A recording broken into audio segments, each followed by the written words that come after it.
Assalamu alaikum. Aujourd'hui, on continue notre étude sur le hadith avec sa version qui dit: Je vous ai laissé deux choses, le livre d'Allah et ma sunna, ou le livre d'Allah et la sunna de son prophète, suivant les versions.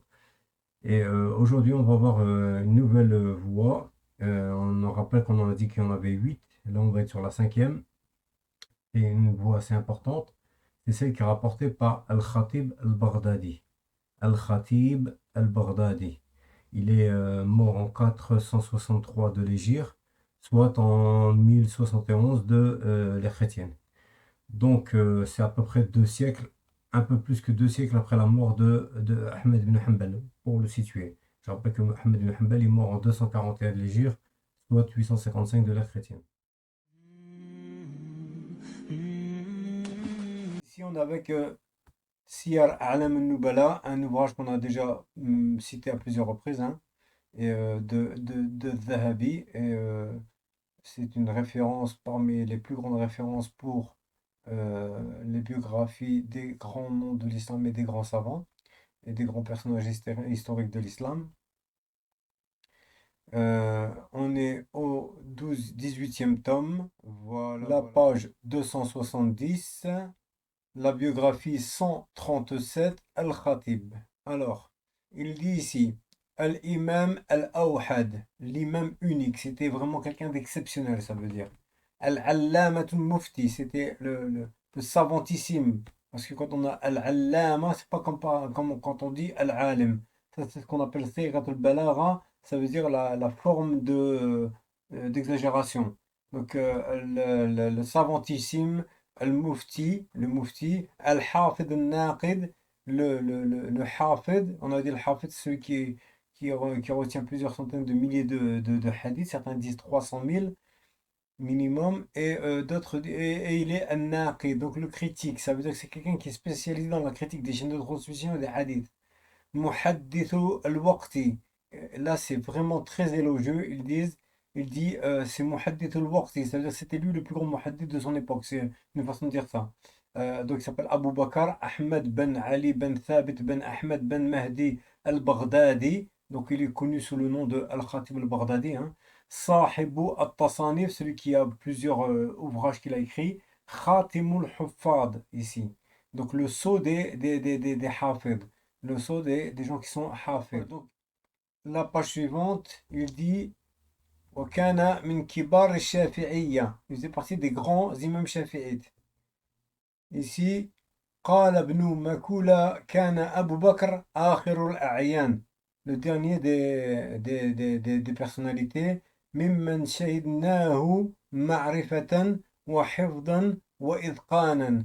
Dont on a pu témoigner la connaissance, sa mémorisation, إتقان, يعني sa maîtrise totale, وضبطا لحديث رسول الله, et sa précision dans les hadiths du messager d'Allah, sallallahu alayhi wa alihi wa sallam. Donc on voit ici que vraiment c'est un spécialiste du hadith, c'est parmi il est vraiment unique en son genre. Et c'est très important de retenir ça parce que ça va nous poser un petit problème. On a une problématique vis-à-vis de ça et du hadith qu'il a ramené dans son ouvrage. Abu Bakr al-Khatib, c'est-à-dire al-Khatib al-Baghdadi, yushbihu bid-Daraqutni wa nawahirihi. Donc il ressemble à Daraqutni et ses équivalents, ceux qui sont au niveau de Daraqutni.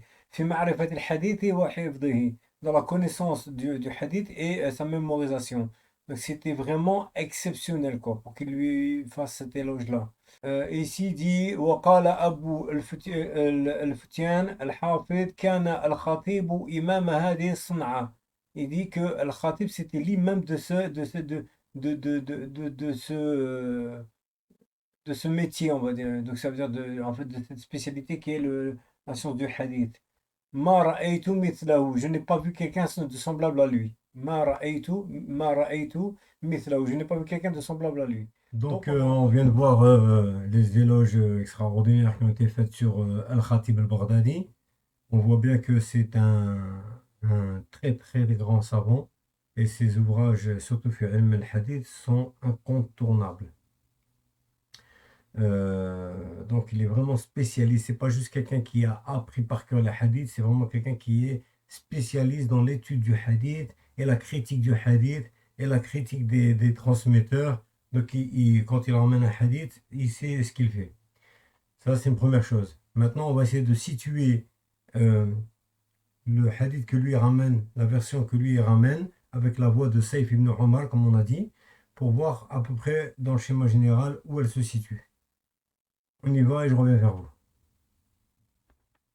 Alors, nous voilà ici avec le schéma général.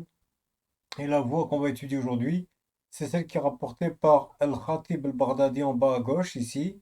Al-Khatib al-Baghdadi. Et sa voix, c'est la voix qu'on va appeler la voix de Saif ibn Omar al-Dabbi, qui ramène au compagnon Abu Saïd al-Khudri. Voilà.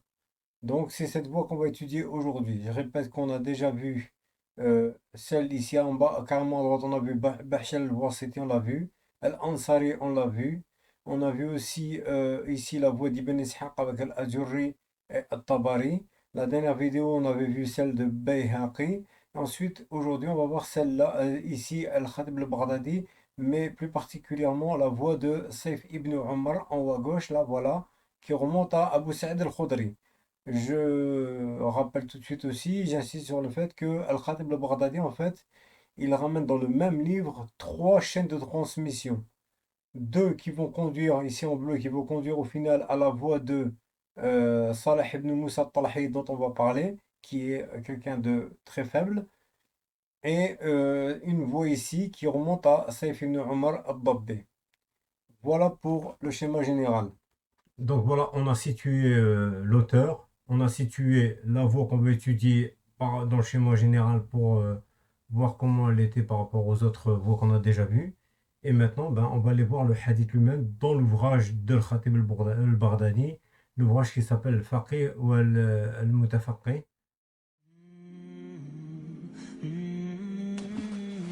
Alors, ici, on est avec Kitab al-Faqih wa al-Mutafaqih. Donc, le spécialiste du fiqh est celui qui apprend le fiqh.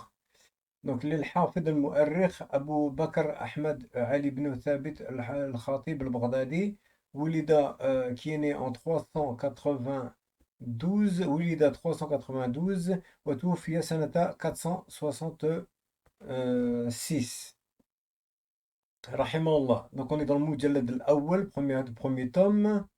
La maison d'édition, c'est Dar Ibn al-Jawzi. At-Taba'at al-Oula, première édition, année 1996.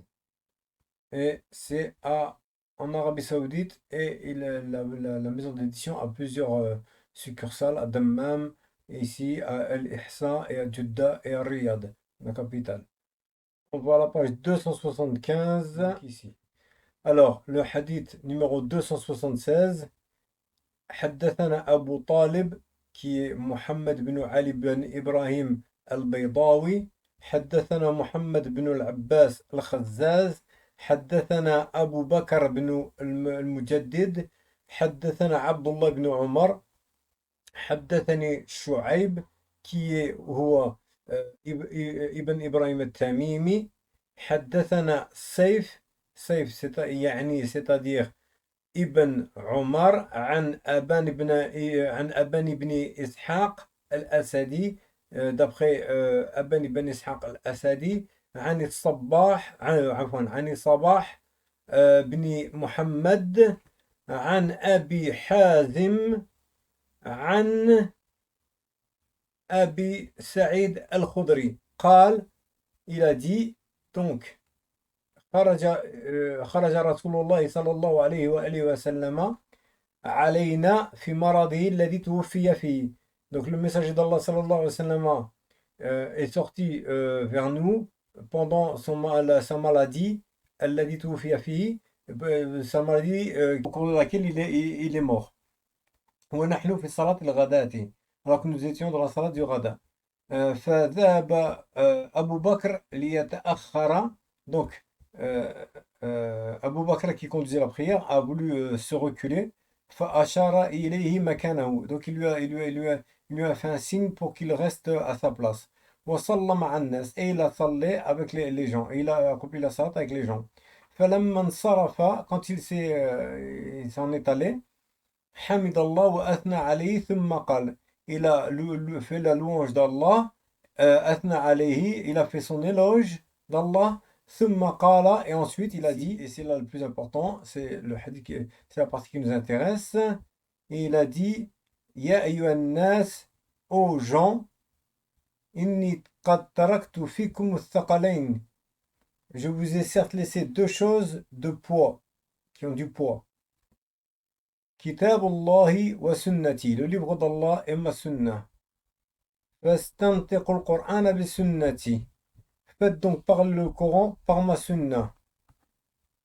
Wala ta'sifu, et n'en parlez pas sans le méditer. فإنه لن تعمى أبصاركم, car votre clairvoyance ne sera pas voilée. ولن تزل أقدامكم, et vos pas ne s'égareront pas. ولن تقصر أيديكم ما أخذتم بهما, et vous ne serez pas frappé d'incapacité tant que vous vous y tiendrez. Donc voilà, on vient de voir le hadith rapporté par le Baghdadi dans son livre Al-Faqih wa al-Mutafaqih, et on remarque tout de suite que le hadith, il l'a ramené avec une longue chaîne de transmission. Et quand on a une longue chaîne de transmission, on sait que chez Al-Hadith, ils n'aiment pas trop les longues chaînes de transmission, et ils préfèrent évidemment les chaînes de transmission qui sont courtes. C'est logique. Moins il y a de transmetteurs, moins il y a de risque d'erreur dans les transmissions et d'altération du texte qui a été transmis. Donc c'est préférable, c'est logique.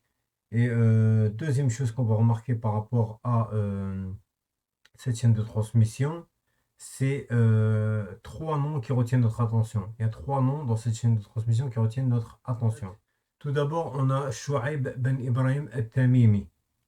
Le deuxième, c'est Sayf ibn Omar, celui par le nom duquel on a nommé cette voix. Donc, on a dit que c'était la voix de Sayf ibn Omar. Et le troisième, c'est As-Sabah ben Mohammed. As-Sabah ben Mohammed. Trois noms qui nous posent problème. Alors, on va aller voir chacun de ces noms.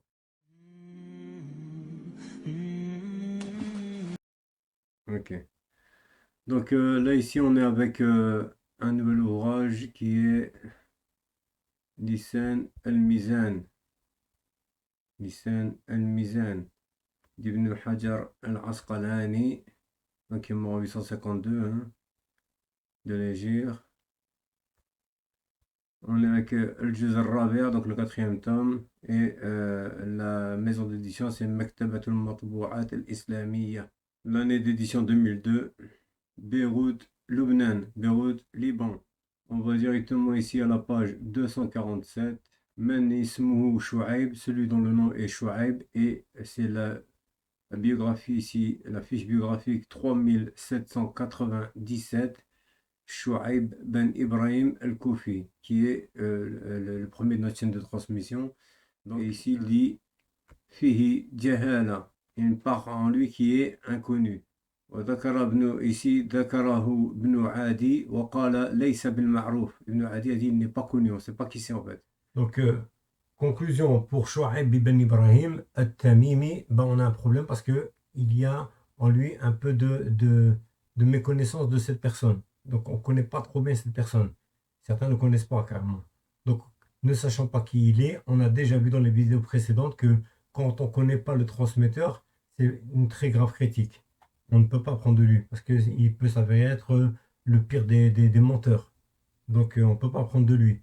Deuxièmement, on avait vu que dans un tel cas, quand on a un transmetteur inconnu dans la chaîne, non seulement le hadith devient inauthentique, da'if, faible, mais en plus de ça, on n'a pas le droit d'utiliser ce hadith comme témoin qui viendrait renforcer une autre chaîne de transmission, avec un autre hadith qui dirait la même chose que celui-là.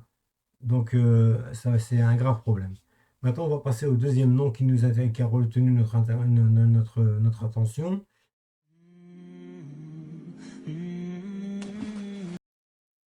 Alors ici, on est avec Kitab al-Du'afa il-Kabir, le grand livre des transmetteurs faibles. Donc c'est Al-Uqayli, hein. Voilà, il est ici. Al-Sifr al-Thani, le deuxième volume. Dar al-Kutub al-Ilmiya à Beyrouth, Lubnan. Et on va directement à la page 175. Et là, on est avec Saif ibn Omar al-Dabbi Koufi, la biographie 694.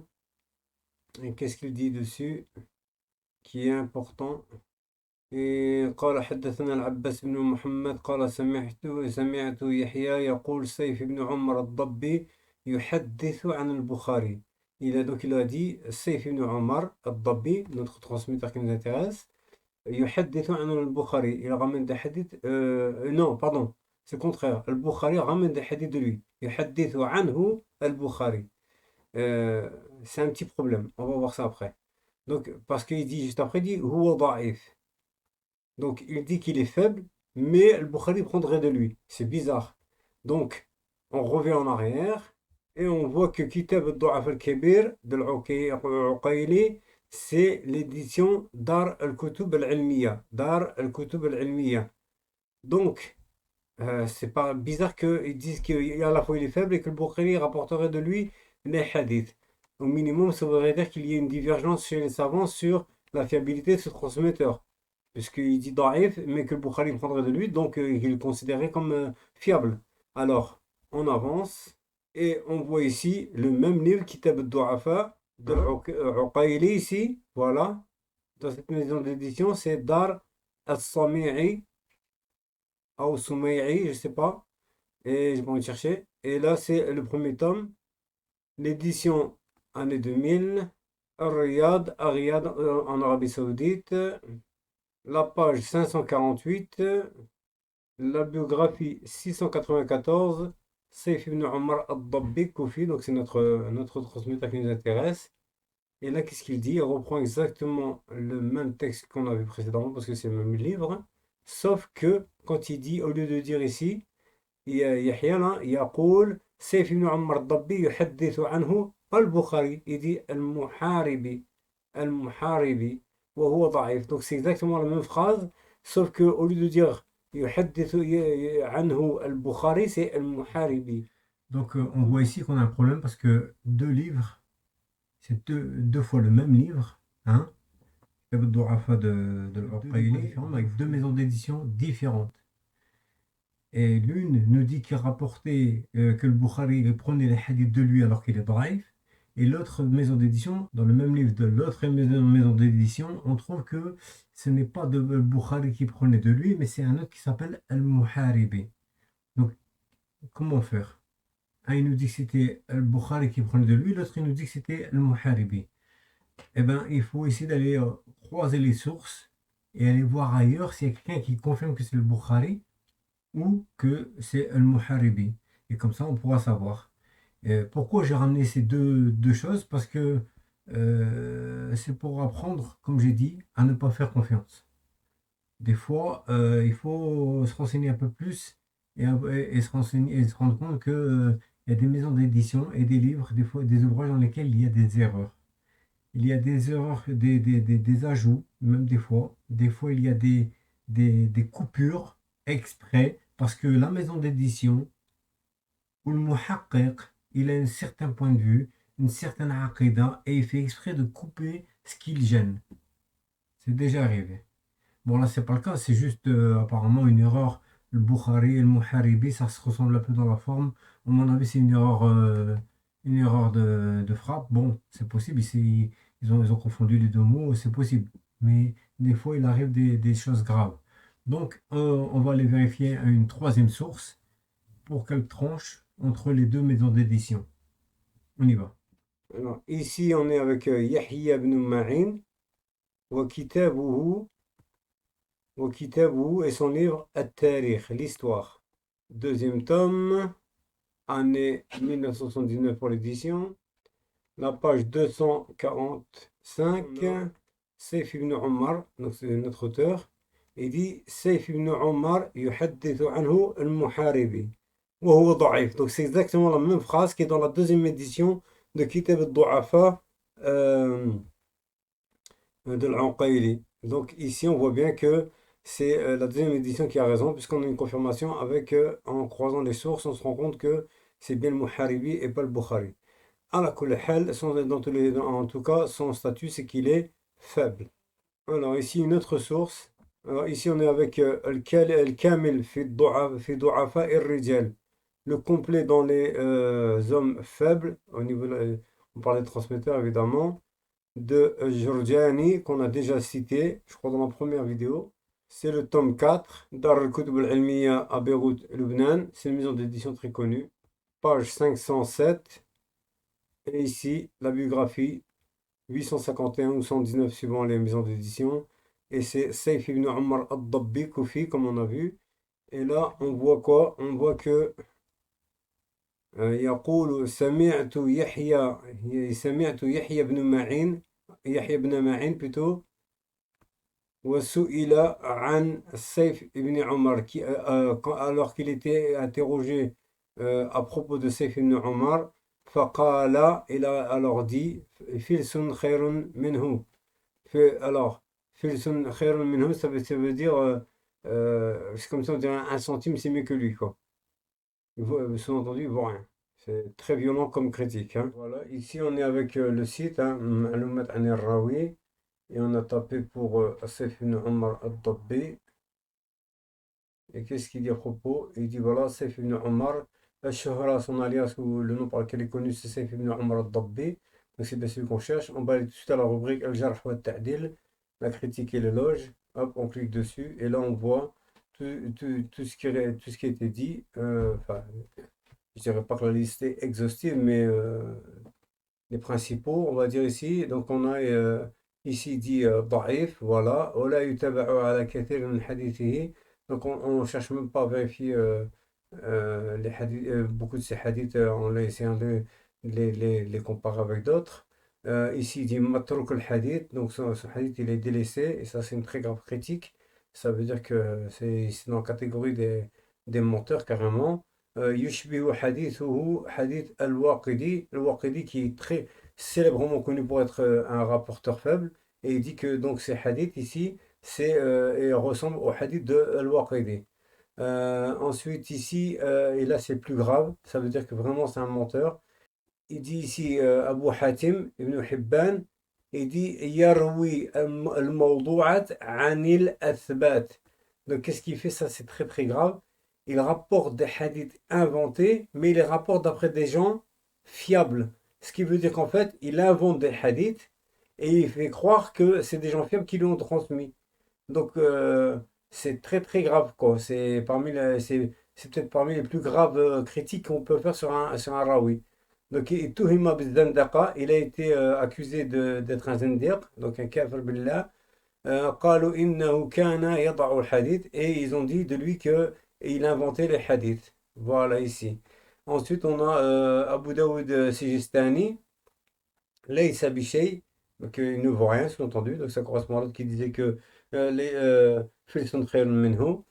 Et Tuhima Bizandaqa ici, voilà. Muttahamun fi dinihi, ici, donc il a été accusé à propos de sa religiosité, quoi. Bizandaqatin, donc c'est un zindiq, c'est un kafir. Saqit al-hadith, la shay, donc ces hadiths tombés, il ne vaut rien. Ici, on a da'if, et on pourrait multiplier comme ça, on n'a pas de temps à perdre. À la kulli hal, c'est quelqu'un qui est très faible. Parce que non seulement certains disent de lui qu'il est faible, mais d'autres disent carrément qu'il invente des hadiths qu'il attribue à des gens fiables. Et ça, c'est très, très, très, très grave. Donc, hein. Voilà, donc ce Saif ibn Omar, comme on avait vu certains transmetteurs dans les vidéos précédentes, fait partie des pires transmetteurs qui puissent exister, puisqu'il se permet de d'inventer des hadiths ou de rapporter des hadiths inventés et de les coller à des chaînes de transmetteurs qui sont reconnus pour être fiables, de manière à faire valider son hadith. C'est une manipulation, une malhonnêteté et un mensonge qui fait que ce transmetteur ne peut plus être retenu et les hadiths qu'il nous rapporte ne peuvent pas être acceptés. Et dans un tel cas, on ne peut pas utiliser non plus ce type de hadith pour renforcer d'autres hadiths ou des autres chaînes de transmission. Ça fait déjà deux qui posent de gros problèmes, deux transmetteurs, deux sur les trois, qui posent de graves problèmes pour cette chaîne de transmission rapportée par Al-Khatib al-Baghdadi. Je, En fait, un seul des deux là, c'était suffisant pour rejeter le hadith et ne surtout pas le prendre. Là, on en a deux graves erreurs dans le même hadith. On voit maintenant le troisième.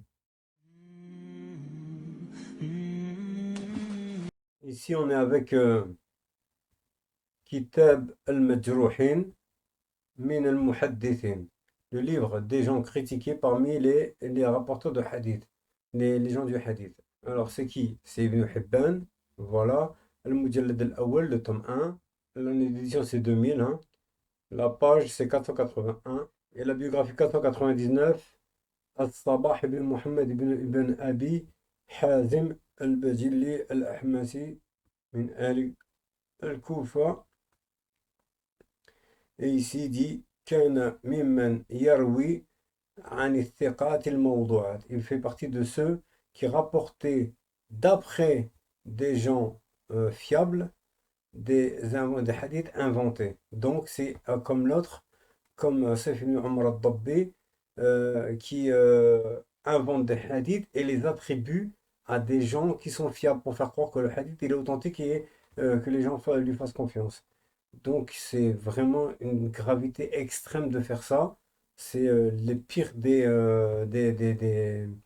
rapporteurs. On ne peut en aucun cas prendre un hadith de ce genre de menteur. Ici, on est avec Kitab Ad-Du'afa wal-Matrukin, le livre des faibles et des délaissés, parmi les transmetteurs de hadith, évidemment. C'est Ibn al-Jawzi pour l'auteur. Deuxième tome, al-Juz al-Thani, toujours Dar al-Kutub al-Ilmiya à Beyrouth, Lubnan. Je crois que je vais leur demander des royalties qu'ils me payent parce que je fais trop de publicité pour eux. 1986, la page 52, la biographie 1683, Al-Sabah ben Mohammed ben Abi Hazim قال ابن حبان يروي عن الثقات الموضوعات. Donc il rapporte la parole d'Ibn Hibban, Ibn Hibban qu'on a vu. Et donc ça confirme que c'est bien ce qu'il fallait comprendre d'Ibn Hibban. C'est bien la vie d'Ibn Hibban. Donc voilà, Al-Sabah ben Mohammed, comme vous pouvez le constater, c'est le même cas que Saif ibn Omar. Et lui aussi, il est quelqu'un de très faible. Il invente des hadiths. Et donc, on ne peut pas prendre de lui le hadith et on ne peut pas se servir d'une chaîne de transmission dans laquelle il y aurait son nom pour renforcer une autre chaîne de transmission.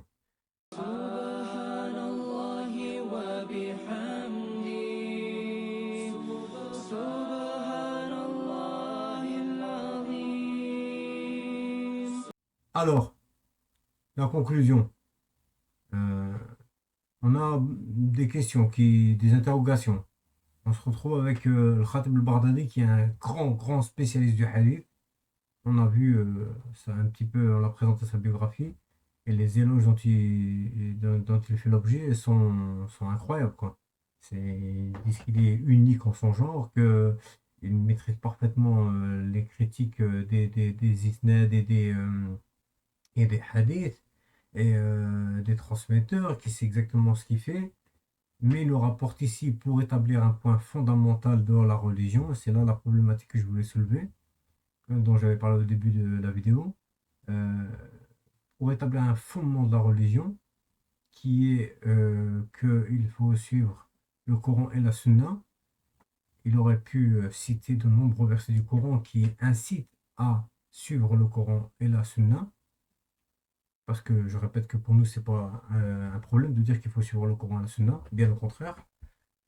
C'est clair et net que pour nous, ce sont les deux sources de, de la religion. Les deux sources pour établir la religion, c'est le Coran et la Sunna du prophète, sallallahu alayhi wa alihi wa sallam. Ça, il n'y a pas un problème pour nous.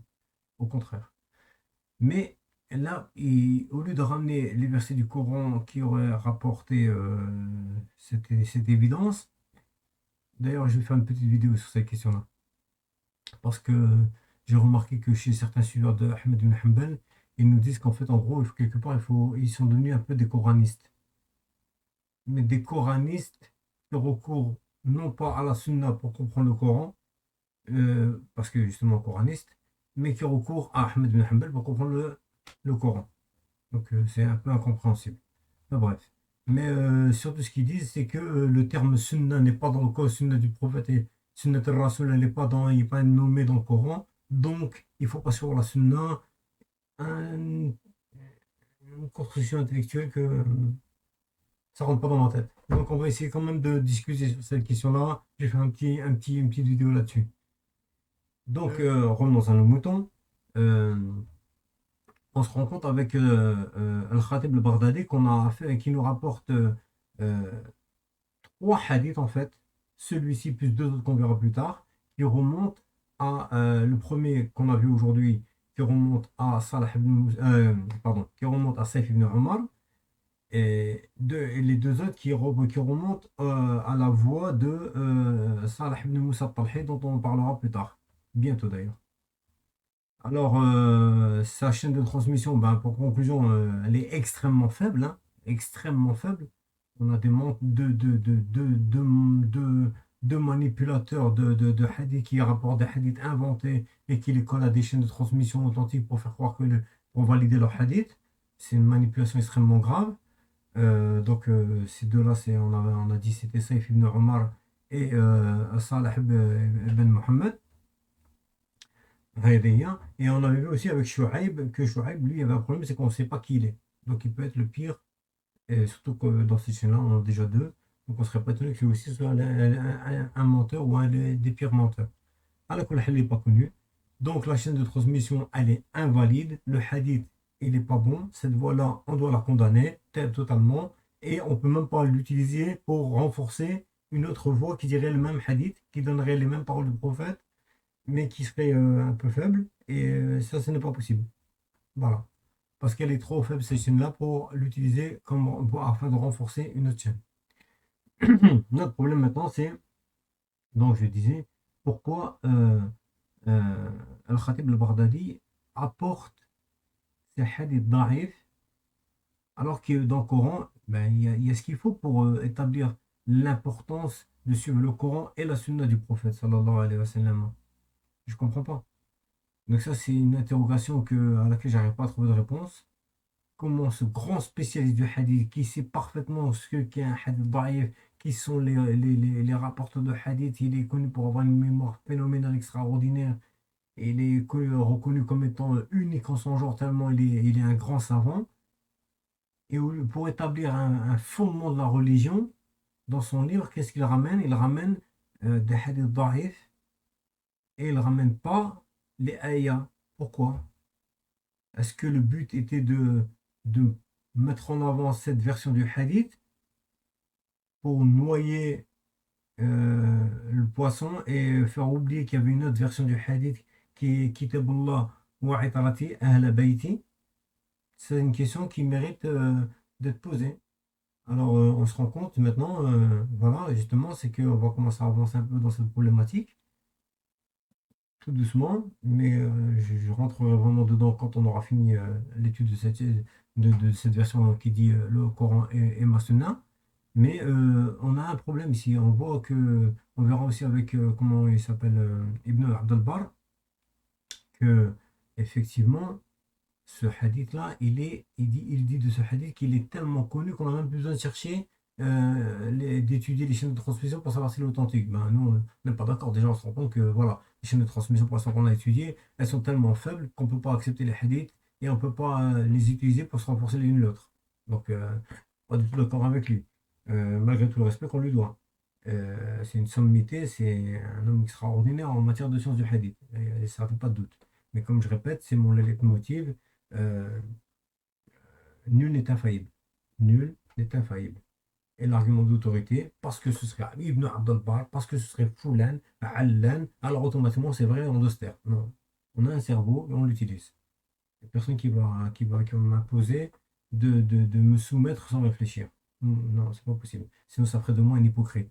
Je ferais semblant de croire que c'est valable, alors qu'en vérité, j'y crois pas. Non, non. Moi, il faut que je sois convaincu. Et comme ça, quand j'appelle à quelque chose, quand je prêche quelque chose, je prêche ce en quoi je crois réellement. Voilà. Donc, Là, on a un problème. Le hadith, il a été mis en avant, et on voit bien avec Ibn Abbas ce qu'il a dit de ça, dessus, et qu'on avait expliqué, qu'on avait cité dans la première vidéo dans laquelle je m'étais encore contre les erreurs d'Islam ibn Ahmed quand il a traité cette question-là, et qu'il s'était trompé, et qu'il avait attribué la parole d'Ibn Abdul Bar à un autre qui s'appelle Abul Ashbal, un élève de Al-Albani, alors qu'en fait c'était Ibn Abdul Bar qui disait ça. Il nous dit que le hadith il est tellement connu qu'il n'y a pas besoin de utilisation de transmission. Qu'est-ce qu'on retient de ça? C'est que le hadith il est connu, il a été diffusé largement par les savants du hadith. Et là, ça nous pose un problème. Ça nous pose un problème. Pourquoi on nous a diffusé ce hadith-là daif? Donc voilà, cette question elle pose problème. On va essayer d'apporter des réponses à l'avenir, surtout quand on aura terminé d'étudier toutes les chaînes de transmission. Et, car on ne peut pas répondre à ces questions-là avant d'avoir établi qu'effectivement le hadith il est daif et qu'il n'est pas utilisable. Ensuite, on verra la question du hadith, l'autre version qui dit le livre d'Allah et ma descendance sur ma maison. On en parlera dessus en une vidéo, Inch'Allah. Et après, on pourra attaquer la problématique et voir pourquoi, à notre avis, une version a été mise en avant et l'autre mis en retrait. Inch'Allah. Sur ce, je vous remercie de votre attention et du temps que vous m'avez accordé. Et je pense qu'on va se revoir, Inch'Allah, si Rabbi le permet, dans une prochaine vidéo pour attaquer les deux voies rapportées par l'imam Malik, qui est le premier ouvrage, le plus ancien ouvrage de hadith qui rapporte cette version, le livre d'Allah et ma sunna.